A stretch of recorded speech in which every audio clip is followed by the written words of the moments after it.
xin nên nó bỏ hoa ta mà nói rồi chả bỏ chả chế na còn nó cái trong đời sẽ ôi trong nó in đồ nó họ bé fresh nó sẽ lúc chỉ chim bò chim là nó lúc chịu nó sữa họ nói chế chỉ cho phi số cái chỉ bỏ chế liều rồi chào bỏ hoa ta mà nó in đồ nó họ bé nó bỏ hoa nó sẽ ra chả chế rồi sẽ ra tao sẽ xịu trong say đó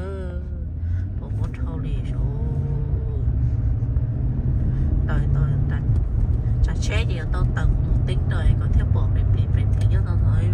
sẽ môi nó rồi thì nó rồi tao tới tí rồi có theo bỏ mình cho mình chỉ để đem môi đi bắt từ một tiếng đã cá chế rồi này theo bỏ nó nói cho bỏ kỹ là của nó nữa thế mà bỏ tí lô bỏ tí lô thì chế chỉ không làm không cái léo rồi tụi tao tên chúa bỏ trọng thòng bỏ rồi chỉ sâu tôi dùng để xây vô chả lá rồi pli nữa là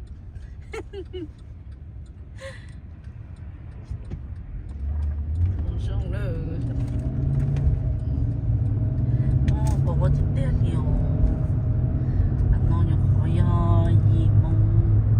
tạo miên trí nè không bỏ té rồi không bỏ té rồi dùng nói cho yo cháu té là dùng nói này yo cháu té rồi bỏ chút tiền nữa nó nói cái số lỗi chỉ bỏ lúc chế bền đấy trả liều chỉ tao không có tiền gì chỉ bỏ rồi sẽ lúc đó lo từ lúc chỉ bỏ nào